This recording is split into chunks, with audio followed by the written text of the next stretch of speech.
ఇట్లా తెలంగాణ ఉద్యమంలో కీలకంగా ఉన్న వాళ్ళని కాంగ్రెస్ పార్టీ రాజకీయాల్లోకి ఆహ్వానించింది. పోటీలకు టికెట్లు కూడా ఇచ్చింది పోటీ చేయడానికి. అయితే మీకెందుకు రాలేదు? అప్పుడు ఉద్యమం మొదలైంది. శ్రీకృష్ణ కమిటీకి రిపోర్ట్ ఇచ్చిన తర్వాత శ్రీకృష్ణ కమిటీ కూడా కేంద్ర ప్రభుత్వానికి రిపోర్ట్ చేసేది. అప్పుడు సుశీల్ కుమార్ షిండే కేంద్ర హోంశాఖ మంత్రి.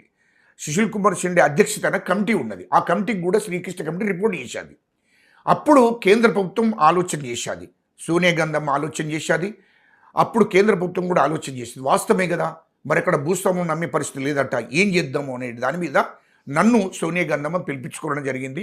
పెడమర్తిని ఉస్మానియా యూనివర్సిటీ చైర్మన్గా ఆయనను పిలిపించుకున్నారు. ఇటు ఉద్యోగ సంఘాన్ని కూడా పిలిపించుకున్నాడు. కోదండరామ్ గారిని కూడా పిలిపించుకొని విడివిడిగా అందరితో కూడా సోనియా గాంధీ మాట్లాడింది. మాట్లాడితే మా అభిప్రాయం ఒకటే చెప్పాము, అమ్మ తెలంగాణ ఇవ్వండి, కానీ ఎస్సీ ఎస్టీ బీసీ మైనార్టీల రెడ్ల చేతులు పెట్టండి తెలంగాణను. కానీ ఈ భూస్వాముల చేతులు, ఈ కేసీఆర్ చేతులు పెడితే మాత్రం మళ్ళీ మమ్మల్ని అణచివేసే పరిస్థితి వస్తుంది. కాబట్టి 99% ఉన్న ప్రజల చేతులు తెలంగాణ పెట్టామని చెప్పి అమ్మగారిని కోరాము. రెండవది 1200 మంది బిడ్డలు ఎస్సీ ఎస్టీ బీసీలకు సంబంధించిన బిడ్డలు చనిపోయారు. శ్రీకాంతాచారి కూడా చనిపోయాడని అమ్మగారు చెప్పగానే అమ్మ చలించిపోయి ఏడ్చాది, చాలా దుఃఖపడ్డది. తెలంగాణ ఖచ్చితంగా ఇస్తారని చెప్పి అప్పుడు నిర్ణయం తీసుకున్నది. లేకుంటే కేసీఆర్ పోయి అప్పుడు ఎంపీ కేసీఆర్ పోయి పార్లమెంట్లో మాట్లాడితే తెలంగాణ వచ్చింది కాదు.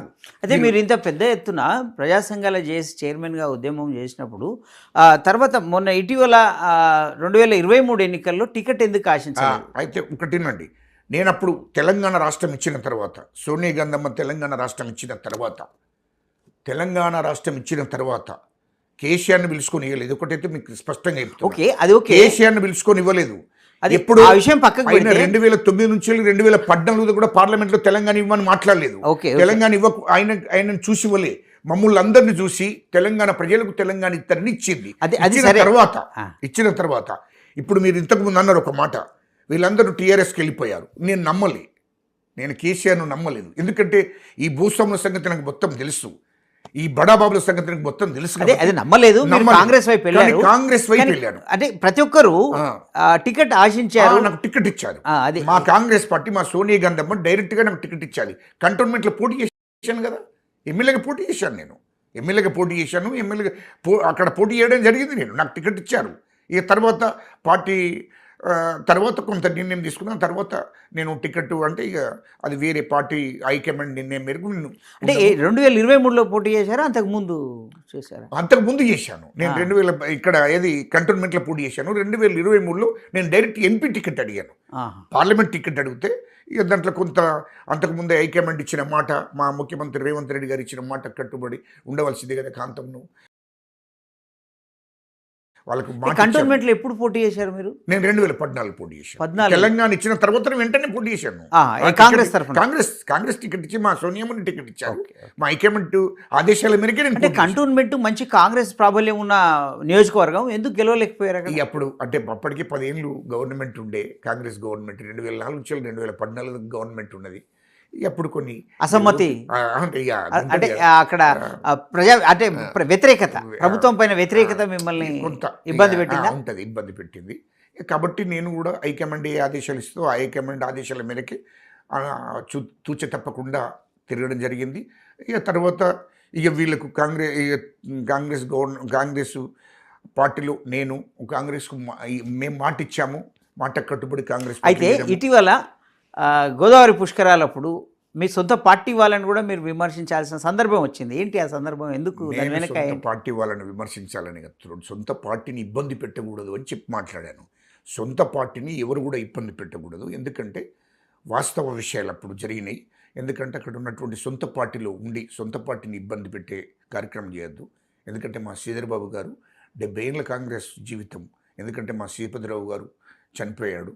ఆయన కాంగ్రెస్ పార్టీ అంటే అప్పుడు మాజీ స్పీకర్గా, ఆ తర్వాత మళ్ళీ మా శ్రీధర్బాబు గారు కాంగ్రెస్ 70 ఏళ్ళ చరిత్ర ఉన్నది ఆ కుటుంబాన్ని. అట్లా అనవసరమైన విషయాలు మాట్లాడకూడదు అనే దాని మీద నేను మాట్లాడిన తప్ప, మా కాంగ్రెస్ పార్టీ నాకు తల్లి లాంటిది. మా సోనియా గాంధీ తెలంగాణ ఇచ్చిన తల్లి. ఆమెను జీవితకాలం నా జీవితకాలం వచ్చే తరం కూడా మర్చిపోలేనటువంటి.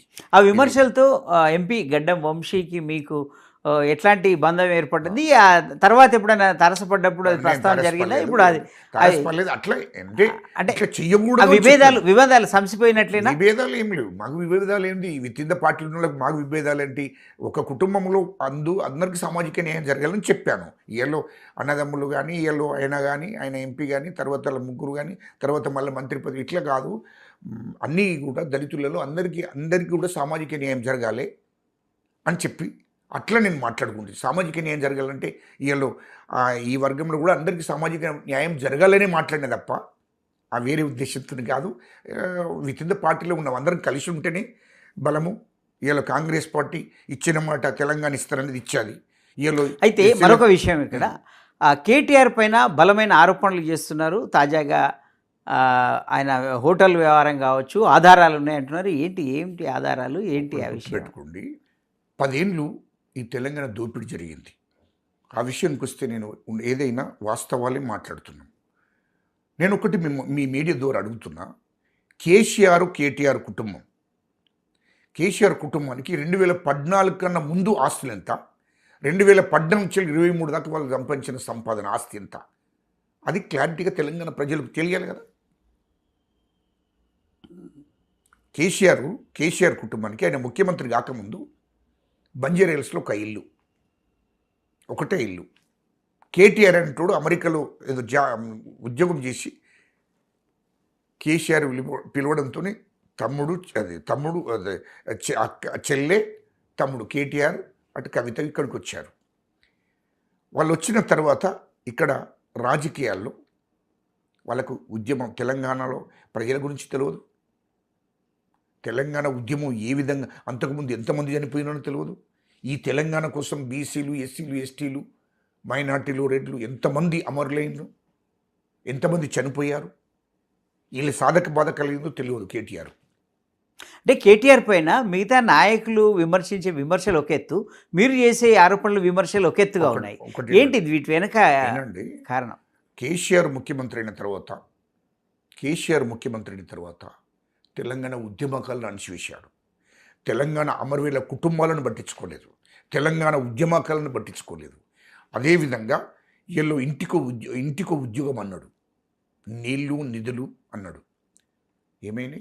ఇంటికో ఉద్యోగం ఏమైంది? తెలంగాణలో ఏమైంది? యువత దేనికోసం త్యాగం చేసిండ్రు? 1200 మంది బిడ్డలు యువత ఎందుకోసం చనిపోయేది? తెలంగాణ రాష్ట్రం వస్తే ఇంటికో ఉద్యోగం వస్తుంది, నీళ్ళు వస్తాయి, నిధులు వస్తాయి, తెలంగాణ ప్రజలు సంతోషంగా జీవిస్తారు అనే లక్ష్యంతో ఉద్యమాలు జరిగాయి. ఏమైంది? ఇంటికో ఉద్యోగం అని తెలంగాణ ప్రజలను మోసం చేసింది. వాస్తవం కాదా? అయితే ఇప్పుడు తాజా పరిణామాలకు నీళ్లు అన్నావు. ఏమైంది? కాళేశ్వరం ప్రాజెక్టు కట్టి 38,000 కోట్ల అంచనా దాన్ని. అటువంటిది 1,50,000 కోట్ల నుంచి 80,000 కోట్లు నువ్వు దోసుకున్నావంటే తెలంగాణ ప్రజల సంపద కదా. అయితే అది ఓకే, వాస్తవమే కదా. అది వాస్తవం. ప్రాజెక్టుల చర్చలో ఉంది, అది ఒకవైపు చర్చ. అయితే ప్రస్తుతం జరుగుతున్న రాజకీయ చర్చలో ప్రత్యేకించి కేటీఆర్ సీఎం కేసీఆర్ను టార్గెట్ చేయడం జరిగింది. కంచెగచ్చిబౌలి భూముల విషయంలో సీఎం రమేష్ హస్తం ఉంది.